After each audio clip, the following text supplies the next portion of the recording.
Among the masked fools, a myth is told. When the Master of Elation climbed the highest boughs of the Tree of Existence, they glimpsed the cold, abhorrent void. The stars turned like machinery, and all meaning yielded to nihility. They gazed further, until they witnessed a newborn fall and cry as if wronged beyond measure. Then they burst out laughing. That crystalline laughter tore through the cold, dead universe, echoing through the realms to this day. Many think the laughter that tore apart the cosmos is just a metaphor. But sadly, it's real. The tavern folks call this thing the echo of primordial laughter. It tore open a spatial rift. They say other tavern branches have this too, in multiple locations. No one knows how many there are, or what their existence means. When we shout into it, there's no echo. Toss in trash, and it merrily swallows it. No one knows if this thing will keep widening and swallow the tavern whole. Either way, it just sits there, right over there, motionless, grinning at us forever. Just stick your hand in there. It's said, at a turning point of destiny, a fool need only reach into the rift and grasp something. The tavern folks call it the laughter's gift. No one knows what this thing will bring to those who seek it, fortune or otherwise. But one thing's for sure. Your destiny's bound to get much more chaotic. Hey, gray hair. Wanna give it a try?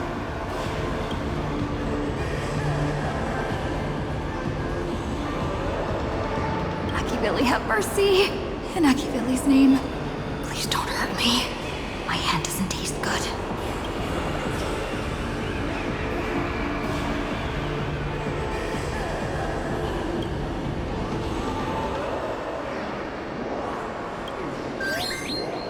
Is this? Huh? What's this?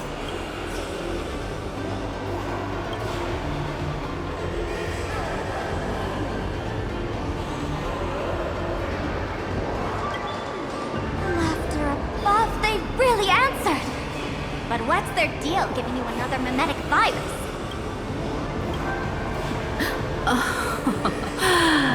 Now I get it. Audiences infected with the Sparksy virus naturally won't be able to resist Sparksy. We'd end up like that soon after breaking into the school. But if we're already infected with another mimetic virus, well, that changes things. And this banana serves exactly that purpose. To buy us some time to resist. The Elation really has a twisted sense of humor, huh? All right, let's move. Who are you two? Haven't you heard the rule? Only one fool's allowed in here at a time. Who am I? Well, just a passing detective and his assistant. Have I been asleep too long? Or has humanity sunk so low they don't even care if they turn into monkeys? Meanwhile, the ignorant criminals believed they had discovered a treasure that could change their destiny, completely unaware that what they held in their hands could shatter the sanity of the entire world! Hey, Mr. Wren, cut the narration when it's time to fight. Well, I gotta do something, right? Like this? Whatever floats your boat. Now, listen up, you three. Put that banana down and walk away, and I'll let bygones be bygones. But if you try anything funny... If you want to get to them, you'll have to get through these little toys first! Are these folks really the Nameless? In all my years, I've never seen the Nameless dealing with mimetic viruses. The real deal. Just some nameless passing through. Mr. Wren, I've got to go after them. You won't be able to keep up with me. Just head home and wait for the news. I swear, I won't let the tragedy that happened to you repeat itself in this world.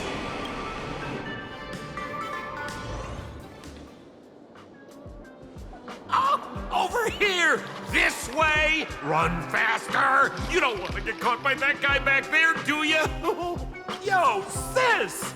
Just how many troublemakers did you people manage to tick off when you landed? I swear, Miss Sparkle definitely hasn't gotten involved with someone like that. Thank you, Mr. Sampo. Now that we're all set, it's time to head to Graffy Academy for the rescue mission. Mr. Sampo, do you know which door in the tavern can get us back to the city the quickest?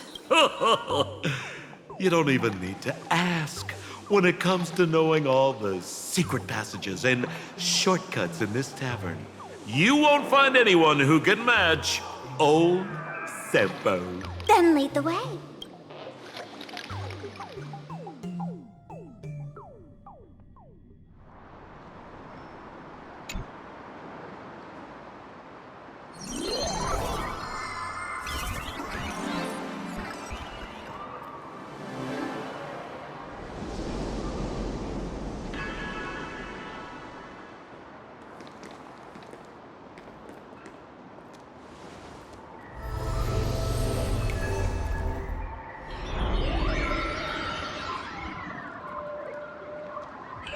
Your thoughts tell me that you still have doubts about me. Did you ask to meet here so I could clear up some of your doubts? Greetings, Lady Yao Guang. Being able to hear others' thoughts anytime. This tuning ability sure comes in handy. Compared to the seer strategist's ability to come and go as she pleases, this is nothing but a parlor trick.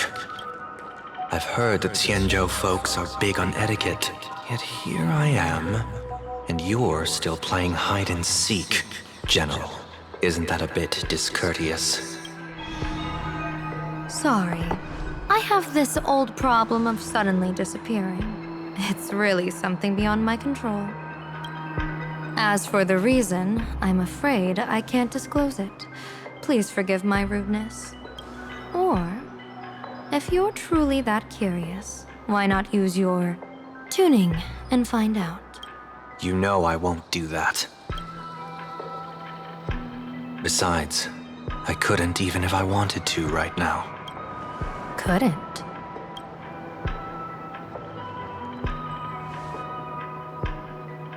At this moment, the crowd's thoughts are crashing over me like a tidal wave. I can't block out all this mental noise. Just keeping my own thoughts from getting tangled up in everyone else's is hard enough. I see. So that's why. When you were speaking with Miss Himiko earlier, I accidentally intruded on your private conversation. My tuning is spiraling out of control. This mask is distorting my abilities. I see it differently. The loss of control is temporary. That mask is amplifying your power. How is this possible? This tuning power is bestowed by the Harmony. How could the elation meddle with their authority?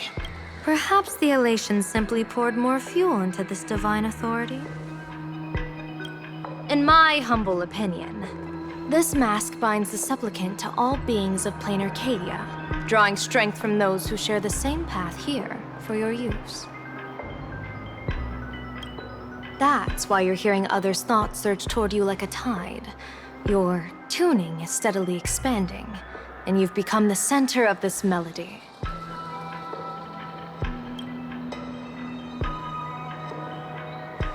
You sure gave me quite the gift, General. But why would such a precious gift be placed on my face? I need an honest answer. You want to know the reason? Didn't I explain it already? Your reasons about me make sense, but what I really want is your answer about yourself, General of the Yuchue, who sees into the future. Why not wear the mask yourself and personally step into the fray with its power?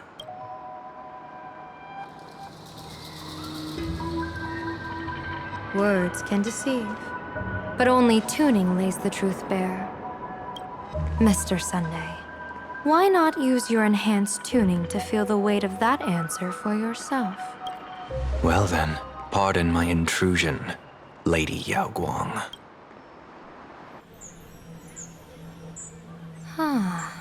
So this bird on my shoulder is the manifestation of the tuning's resonance? Exactly. And these symbols I see floating above people's heads would be the weal and woe signs you mentioned, General? That's right. To become an Arbiter General, one must undergo 3 ceremonies. The Rainbow Ordainment, the Rainbow's Gaze, and the Bestowal of Spiritus. Only then can one truly take up the mantle and live up to the title. When I was appointed as the Yuchue's General, I was bestowed with the Rainbow Spiritus called Kalachakra Sky Plume, which represents the vision of the hunt among the 7 aspects of the rainbow. A symbol of foresight, verdict, and self-discipline. Thanks to that, I gained the Eye of Ishvara, which allows me to read the flow of destiny. Since the day I arrived on this world, every person I've seen bore a crimson woe sign above their head, without exception. Within days at most, a catastrophic disaster will befall this place. So, that red glow rising from the edge of the city is... The blazing light, formed by the convergence of all those woe signs in plain Arcadia. In that case, General, it's all the more reason for you to wear the mask. Once your sight into the future is strengthened, you won't need to fear the deathly omen in your readings. Mr. Sunday, have you heard the diviner's iron law? Never divine the same matter twice. In Penacony, diviners also warn clients beforehand. You can't ask for another spread just because you dislike the result. There's a reason for that, isn't there? Divining the future is, in essence, a form of observation and calculation. It's an interference with the future. Each reading drives the murky future towards a definite outcome. A collapsed quantum state, even if that outcome isn't to one's liking. To be honest, when I set out for Plain Arcadia, I had fully intended to personally participate in the Phantom Moon Games. But the moment I laid hands on the mask, I understood the consequences of wearing it. Once this miraculous item is donned, the Eye of Ishvara would transcend mere sight and permeate throughout this realm. The Kalachakra Sky Plume would predict the future of all beings at tens of billions of instances per second. You're saying that simply by your observation, our future would become fixed. Indeed, just like how the Wisdom Walker expounded the way of destiny, anchoring the fated moments. If I wore the mask, I would become the noose of Plain Arcadia, and I would personally anchor a destiny that drives us all into a bottomless darkness. We will become locked in a dead end, with not a shred of hope for salvation. Close one. I passed the trial. There's still a sliver of hope in this round. Now that makes me even more curious. Pardon my bluntness, but the fate of billions in Plain Arcadia never had much to do with you, General. Your encounter with the Express and the IPC was merely a chance meeting. You are a messenger of the Xianzhou. Since you foresaw the omen, that an Arbiter General will fall here, you could have boarded your ship and left at any time. Why choose to stay and help us? To help this world break free of this death trap? Because I am guided by great compassion. Every life is precious beyond measure. Such diplomatic pleasantries won't fool the former master of Penacony like yourself, would they? Then, how about this reason? The Astral Express has distinguished itself time and again against the destruction, and bears an irreplaceable duty for the future. I can't just sit idly and watch you face annihilation. Give me a break. I really am terrible at all this diplomatic talk. Mr. Sunday, what makes you think that everything I've done is just to save Plain Arcadia? What? Weal is where woe lurks. Woe is where weal leads. The good fortune of some often births the ill fate of others, and a dead end for someone may hide an opportunity for another. This treacherous land where life and death turn again and again, where fortune flips to misfortune, is, in my eyes, the perfect board for a game of wits. A game with whom? With the gods. Mr. Sunday, have you heard of the Battle of the Fonghu 30 years ago?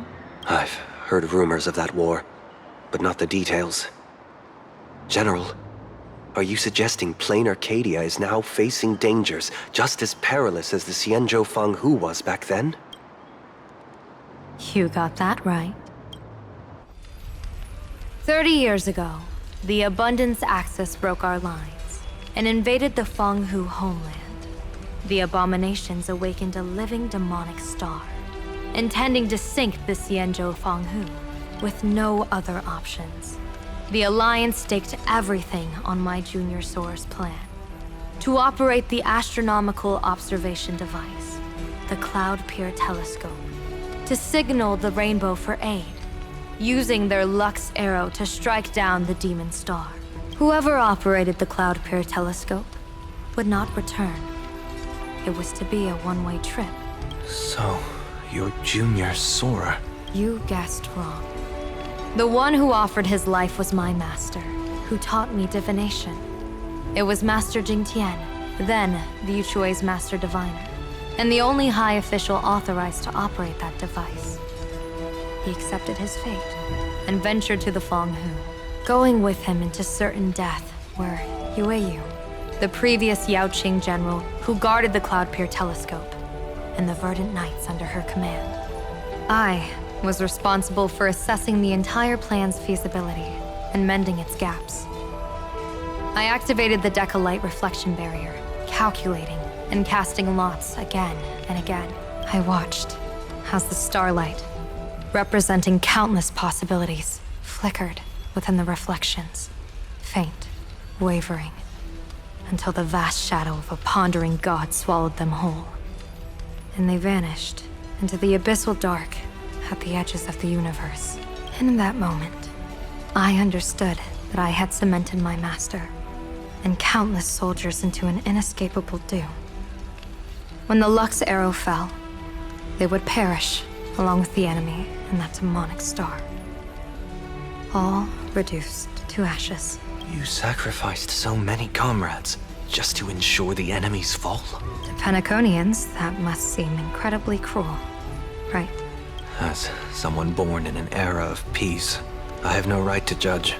Perhaps the founders of Penacony could understand the necessity. Cruel or not, it was my duty. And so I had to witness and remember their sacrifice. When I saw the Lux arrow descend, I realized the Xianzhou Alliance had actually directed an Eon's actions. This realization illuminated the mission of my remaining years. In this cold, merciless cosmos, when you're trapped in despair, an Eon's intervention is often the only hope. We are not ants, helpless beneath the celestial spheres as we simply watch the stars turn. Instead, their trails were forged by us, who offered up a portion of our insignificant destiny. Even beings as mighty as the Eons can be pulled by our will. Is this what you want to do in plain Arcadia? Indeed.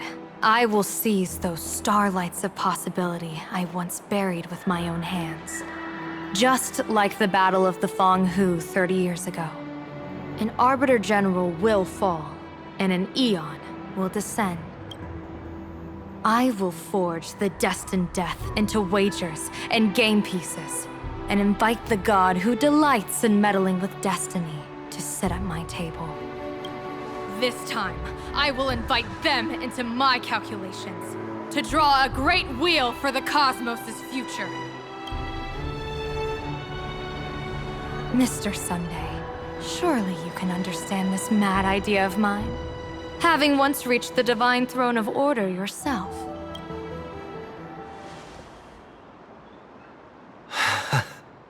Our common ground goes far beyond mad ideas.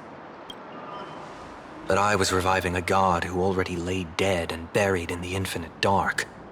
General, how can you be sure that the most capricious Eon would be led by your fancy?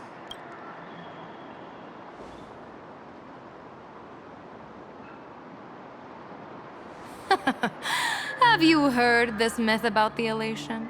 They say Aha once climbed to the highest bough of the Tree of Existence. Gazing out, they saw stars turning coldly like machines, and the meaning of everything yielded to nihility. Only the cry of a newborn made them burst into laughter.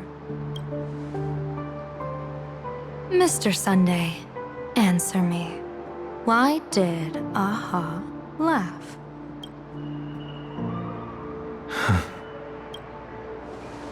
I think it's because they finally saw an audience arrive at this long, empty stage we call the universe.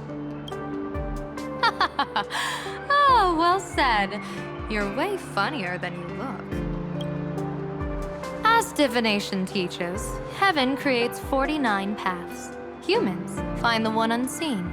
We are the greatest variable this blind, mindless universe can produce. The universe and the gods set riddles for us, and we shall give them a surprise, an answer beyond the finality. Ah, looks like it's about time. Don't tell me you're disappearing without a goodbye again, General. No. This time, we will set our eyes on the same place and carve a sliver of possibility out of destiny with our own sight. Could you be talking about the school where Himiko and the others went? Yes. The crimson light there pierces the sky today, marking it as a locus of woe. The Arcadia's first calamity will erupt there. I should have asked you to give them a few secret strategies before they left. Forget it. The stuff in those pouches is all harmless banter anyway. We should let them off the hook.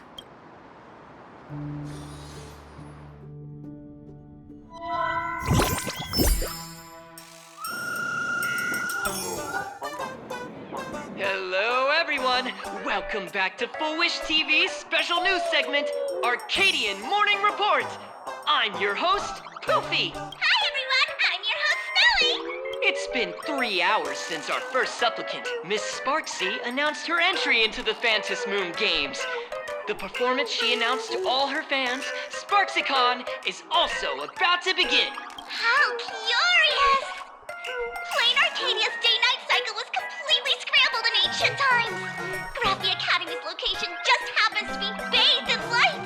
So, in broad daylight, what kind of fireworks show does Miss Sparksy have in store for us? Who knows? Maybe she'll blow the school sky high in a blaze of fireworks. After all, at the Phantom Moon Games 15 years ago, Graphia Academy also. Hey, Senior, you can't joke about that. Dear viewers, our apologies. Let's move on to news about other supplicants. According to the Department of Aberration Defense's staff, during a routine inspection of the Phantom Moon courtyard, 2 additional mask shapes manifested on the altar. In other words, 2 more supplicants have appeared. Although none of them have publicly announced entry into the games yet, the altar's masks mean someone, somewhere has quietly donned the masks of elation. As for the 2 masks, Department of Aberration Defense staff describe one as a raccoon and the other as some kind of bird. A raccoon mask, huh? Hard not to think of the Astro Express that just arrived in plain Arcadia.